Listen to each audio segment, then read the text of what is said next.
Welcome to English by Movie. Feel the love of learning with epic show moments. Let's shine.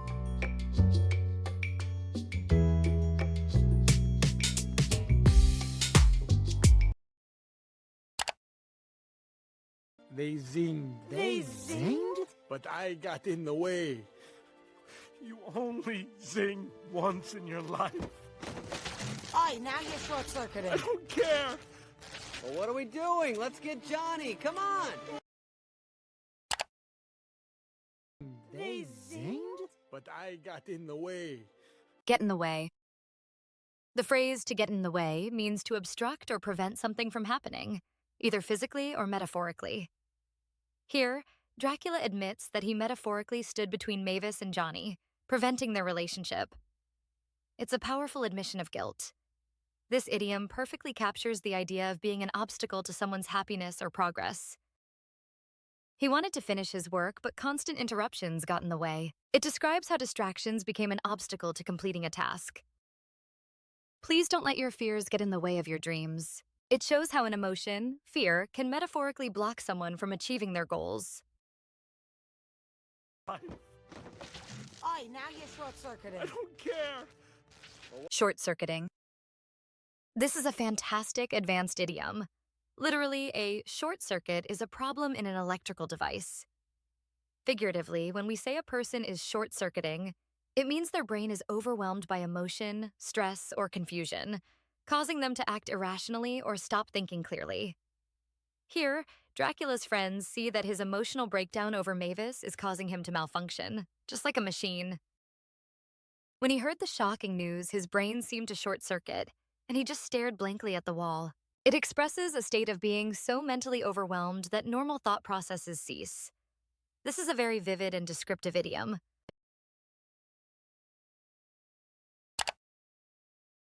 Look, settle down, fellas. This is all a moot point because Johnny, he left. Wait a minute, he left? Yes, he decided he didn't like Mavis or any of us. I guess Johnny had second thoughts. Look, settle down, fellas. This is all a moot point because Johnny, he left. Moot point.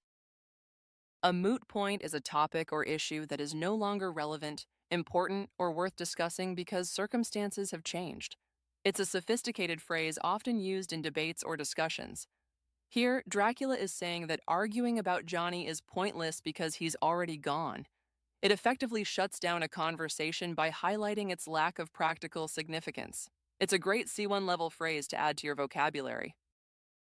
We can debate who was right, but since the project is canceled, it's a moot point now. It means the discussion about who was right has no practical importance anymore because the subject of the discussion no longer exists. I guess Johnny had second thoughts. Had second thoughts. To have second thoughts means to start doubting a decision you have already made. It's that moment of hesitation or reconsideration that happens after you've committed to something. In this scene, Mavis's friends assume Johnny's departure is because he changed his mind about staying or liking the place. It's a very human and relatable experience of uncertainty. I was going to buy the expensive car, but I had second thoughts and decided to save my money. It describes the process of reconsidering and ultimately changing a decision based on new doubts or feelings.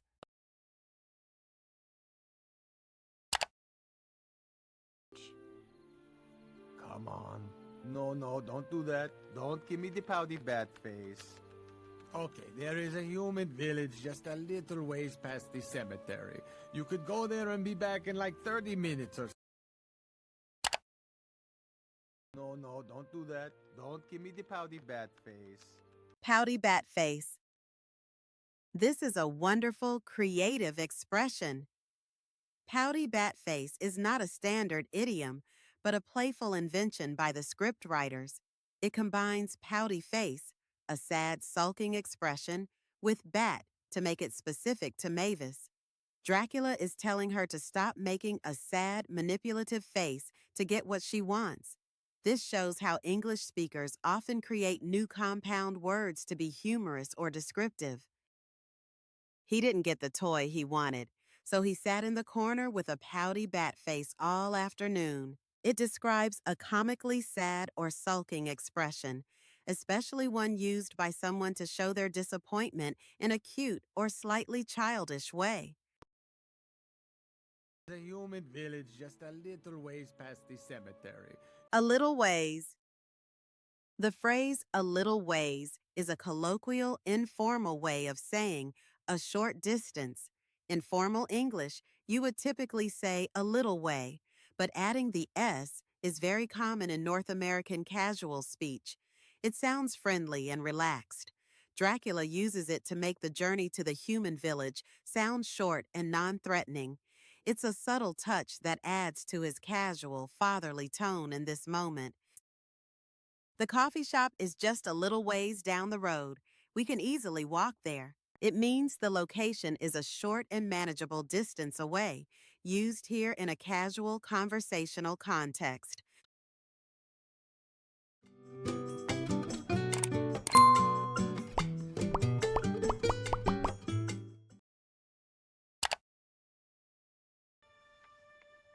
Two lonely bats crashed in the night.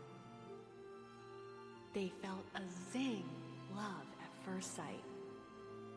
They knew right then they would be husband and wife. For a zing only happens once in your life.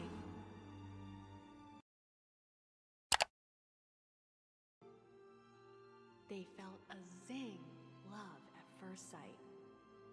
Zing. In the world of Hotel Transylvania, a zing is a unique and powerful concept. It represents true love at first sight, an instant, undeniable soulmate connection that happens only once in a monster's life. It's more than just attraction. It's a magical, life-defining event. The movie uses this special word to elevate the idea of love to something mythic and fated. Notice how it's treated as a proper noun here. The moment they met, they knew it was a zing. They've been inseparable ever since. It describes an immediate and profound connection of true love, a concept central to the movie's mythology. For a zing only happens once in your life. Once in your life. The phrase, once in your life, emphasizes that an event or opportunity is extremely rare and unique. It's a shortened version of once in a lifetime. While a zing is specific to the movie, this idiom is used universally to describe any singular, unrepeatable experience. It adds a sense of finality and preciousness to the event being described. A chance to travel the world like this comes once in your life. You have to take it. It highlights that the opportunity is exceptionally rare and should not be missed.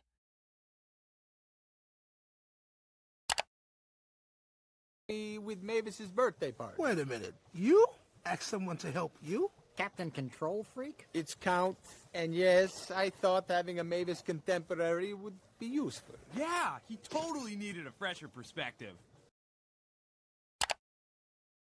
Someone to help you? Captain Control Freak? It's Count. Control freak. A control freak is a fantastic slang term for someone who has an obsessive need to be in control of situations and people around them. Adding captain in front of it, as in Captain Control Freak, is a playful and sarcastic way to emphasize this trait, as if it's their official title. It's a humorous insult that clearly paints a picture of Dracula's personality. She's such a control freak that she planned every minute of our vacation with no room for spontaneity. It describes a person who compulsively needs to dictate every detail of a situation. It's Count, and yes, I thought having a Mavis contemporary would be useful. Yeah! Contemporary. The word contemporary literally means someone or something living or occurring at the same time. Here, Dracula uses it in a more specific sense to mean a person of the same age group or generation as Mavis. It's a slightly more formal and sophisticated word than simply saying someone her age. This choice of word makes Dracula sound both intelligent and a bit old-fashioned, which fits his character perfectly. Shakespeare was a contemporary of Galileo. They lived during the same historical period. It describes people or things that exist at the same time.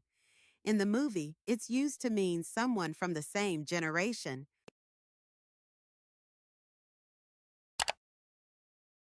Erase your memory. I looked straight into your eyes. Huh. Oh, maybe it's the contact lenses. You what? These little plasticky doodads that help me see better. Here, let me just try and get them out real quick. Oh. My powers to erase your memory. I looked straight into your eyes. Huh. Straight into your eyes. The phrase straight into your eyes is used to emphasize directness, honesty, or intensity. It implies looking at someone without wavering, often to show sincerity or to exert influence.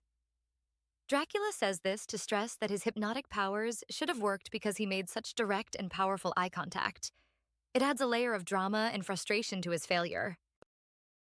She looked him straight into your eyes and told him the absolute truth. It shows that her gaze was direct and unwavering, reinforcing her honesty and seriousness.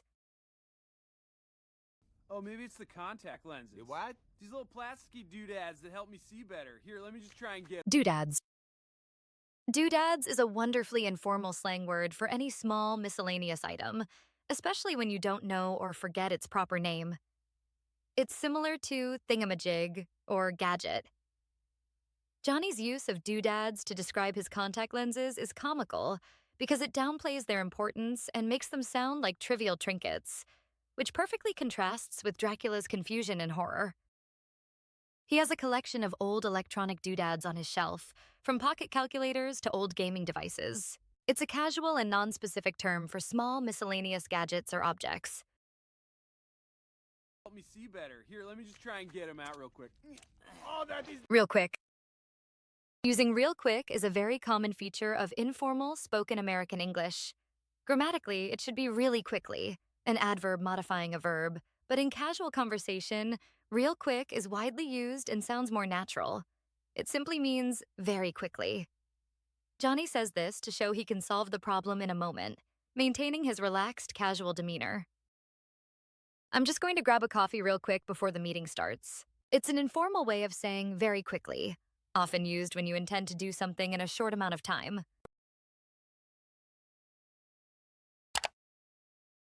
Boy, look at you, still traveling by mail, Mr. Cheapo, huh? It's not a money thing. I have a plane phobia, okay? I mean, at any moment, those engines could catch... Fire! Yeah. My boy, look at you, still traveling by mail, Mr. Cheapo, huh? Mr. Cheapo. Mr. Cheapo is a sarcastic and informal nickname for someone who is very stingy or tries to save money in extreme or comical ways. Dracula is teasing Frankenstein for being mailed in pieces to save on travel costs. The O suffix is sometimes added to words in English to create playful or derogatory slang, like in weirdo or kiddo. He refused to pay for parking and circled the block for an hour. What a Mr. Cheapo. It describes a person who goes to great lengths to avoid spending even a small amount of money. What? It's not a money thing. I have a plane phobia, okay? I mean... Phobia. A phobia is an extreme or irrational fear of something. While it's a real psychological term, people often use it in a more casual way to describe a strong dislike or fear. Frankenstein claims to have a plane phobia to justify his unusual travel method. It's a more dramatic way of saying, I'm terrified of flying. This highlights his anxious personality. She has a serious spider phobia and can't even look at a picture of one. It describes an intense, overwhelming fear of a specific thing. Hope you learned something cool today with English by Movie. Hit like, subscribe for more, and let's chat in the comments. Don't miss what's coming next. Bye for now.